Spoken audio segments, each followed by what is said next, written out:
As a result of many memorable moments in gaming history throughout the years, it's fair to say that a game is more than just what it takes to make one. It has the potential to be a form of expression that loses touch when forgotten about.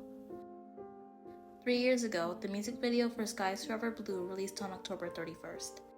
Solid members of the indie community like Toby Fox, Itoki Hana, Omocat, and several others worked on this project as a huge animated collaboration to celebrate the anniversary of Deltarune, one of Toby's games. In short words, Skies Forever Blue is a song focused on an unrequited love in the game, between the player protagonist and most importantly the love interest, who mainly serves as a side character until later into the game. We can trust the game console this video is taking place on as a Game Boy Color due to scenes throughout the video confirming this. When the music starts, we're taken back mid-scene to the final boss fight, which is odd considering the video had just started. Nonetheless, we finally meet our characters in their final moments just before the game ends. Before I continue, here on out, it's useful to consider that Itoki Hana's vocals, because she is the singer, is meant to represent the thoughts of the female character. This tiny cutscene in the video, how I see it, isn't an actual occurrence in the gameplay, but rather showing the viewer how the game is coded to end. While I have no doubts that this is certainly a real boss fight, and therefore a moment that will eventually come during typical gameplay, during their final conversation after the battle, just by looking at this game from a humanized point of view, it's easy to observe that the female support has some words she'd like to express. A specific 3 words if you understand what I'm trying to say, a love confession. The romantic undertone is clearly obvious, and because of how fast the moments they spent together in the game went for her, or rather, how the game is programmed to be where she isn't supposed to gain the courage she needs to say what she wants to, we're stuck in an endless loop of unsaid words and a brief ending. Differing from my own observation, a commenter on the official Skies Forever Blue video had a personal theory I actually quite liked. In their scenario, as opposed to my idea of foreshadowing a potential romance, our main protagonist, or specifically the player behind the screen controlling the protagonist, is going to have just finished the game. However, the player being where the female protagonist never said what she wanted to, likely through getting knowledge from a game manual or word of mouth, reset the save file of the game to get the ending where both were want to check out. He gets the right ending to hear what she had to say, and even better yet, she gains the confidence to say it. As the white screen closes in, the pre-chorus of the song begins shortly after. We finally get a view of the world we're looking at, an adventure game. The instrumental becomes slightly more authentic, and the BPM is vivace, which is an Italian word to describe a BPM at a fast rate. This indicates something exciting or stimulating, the kind of emotion starting a video game should make you feel. The lyrics aren't exactly written in the best English, as they do get repetitive, yet despite this was the reality for some games back then, especially those which were developed in foreign countries and translated in poor English. An example of this is Tomato Adventure, with awkward phrases and even misspelled words. The title Skies Forever Blue, though not confirmed by the creators if directly referenced, is a lyric in international vocalized version of Pollyanna from the Mother One official soundtrack, sung by Catherine Warwick. To everyone watching, Pollyanna is a great song. It represents important themes of optimism, which will stay important later into the video. In the hometown for the first time, the protagonist plans to embark on yet another journey. As a result of being friends and having neighboring houses with the female protagonist, he asks her to tag alongside him. This is where we begin to see the character's true colors. Despite how basic it may seem, the dynamic is heavily implied to be similar to those in traditional RPGs, a notable inspiration being Earthbound, with the relationship between Ness and Paula. These next lyrics confirm that the female protagonist is in love with her main character, confirming her as a love interest, even though this was somewhat implied, saying that Skies have been forever blue since she's met him, which that day, using video game logic, is the day the player began his playthrough. She also explicitly states that a parcel of her mind's lost to him. Using this newly confirmed information, it's reasonable to assume that the word she was struggling to say earlier certainly was her love confession. Despite her passionate feelings towards her protagonist, she seems to be aware that the protagonist is emotionally and quite literally the center of her world, next singing, "When you made my name the same, just as the one you love, then I knew," implying that she knows the game revolves around him, and because of his actions and decisions throughout the game, he controls almost everything by default. Even with her knowledge, she feels that he loves her too because of this gesture.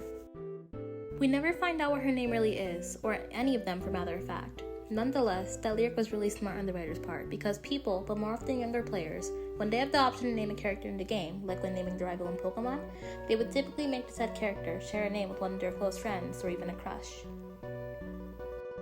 When they reach the bridge, the female protagonist in Romantic Doubt attempts to come to terms with her circumstance, as well as how he perceives her being only a bundle of pixels, as opposed to him who's an actual person with responsibilities and relationships outside the game. Even with this, she says and believes she'll still be alright. Truly, the only thing that's usually keeping her motivated is the joy that comes out of being near him within the borders of the game, where she is trapped, despite how star-crossed her predicament may be. Visibly, they seem to be in the middle of a conversation. The most recent text box we're able to see says, "Isn't it pretty?" It's safe to assume the female protagonist is talking about the view of the water, and saying moments later, if only she could, she would swim like the Yellender fish, which isn't an actual species of fish, but rather a play on the words, "I wonder." This means two things. Ultimately, she can't swim. Second, based on what we've seen so far, the female protagonist comes off as a more unsure, yet ambitious and risk-averse individual. She also makes this sprite when she feels unsure, which I thought was a really nice detail. An important thing I never really paid too much attention to earlier in the video was that when he had originally asked her to go on the adventure with him, she was a bit reluctant but went anyway, foreshadowing her mannerisms. Though we haven't seen too much into our male protagonist because the only words he can say are yes and no, a reference to limited text memory on older consoles, as well as styling protagonist as a popular game character trope, based on his design and his role in the world, he's depicted as a hero as most JRPG protagonists are. We can imagine he's friendly and relatively helpful to the people he comes across, all while being authentic and most certainly braver than the female protagonist. My reasoning is also evident due to the expressions both him and her make when they're on screen. After a long adventure, skipping the boss scene, we're back where we started once again. The female protagonist is reflecting on herself, praying to gain the courage to be able to lift the burden of her love by confessing it to him. She debates whether to say the words, but in an impulse of self-doubt, despite the challenges they've endured together, she once again keeps her feelings to herself. In this ending scene, compared to the one at the beginning of the video, the text box is present, however, the lyrics are different from the text right on screen. The second time around, she also stutters, her text box repeating "but" while sighing in defeat. This marks the last of normality in this world and is an ominous sign of what's to come soon. In realization of her rash decision, she chases him, but it's already too late, as the game is in the closing sequence and everything turns pitch black. The only thing left to be heard is the piano. The skies no longer have that vibrant shade of blue. At around 2:11 seconds into the music video, we get our first cameo of the player, and here they're holding the console, closing out the game and putting the game down. Due to the black and white coloration, there isn't a lot of emotion to detect, so we don't know if this is out of anger or some sort of distress, but what we do know is what he's doing. And after this, we don't know how much time passes, but as it does, the console becomes more and more covered in clothes and junk, meaning it's no longer an item of importance to the player. After what seems like years, the player finds and is once again holding their console, but this time with scratches and clear signs of physical damage, unlike any other state we've ever seen in it before. When we see the screen again, it's working perfectly fine except for something abnormal. There's glitching on the top and the bottom of the screen, and when the player loads their save file, they get caught in what seems to be the midst of disaster and the lack of time. Most notably, Sky suffered Blue is no longer in 1:1 ratio, but in full screen, which is the ratio in the video, hence why clips look like this. Because of how big this change is, I mostly try to maintain a 1:1 ratio in this video myself. Even while peering down at a dying console, it becomes funny because this is the most lively we ever see in the game, with its linear and predictable style. Surrounded by what looks like icebergs, the male protagonist gets dragged up by one, and in a hurry, the female protagonist, unexpectedly, given her toned-down nature, makes her way up with ease, as if in desperation and having prepared for the worst all those years she hasn't seen him. This scene serves as an allegory for the timely death of the internal game battery, as the scenery is breaking and corrupted looking, barely serving its purpose. The thing about internal batteries is that they hold data, but due to usage, once depleted, will delete everything saved on it due to the double function. In tears, when she reaches the top, she holds her hand out to him, and while he does notice this and reaches out toward her, she falls from the top of the screen, losing her iconic hair bow, which can be a way of showcasing her change, similar to female characters cutting their hair to represent a fresh start.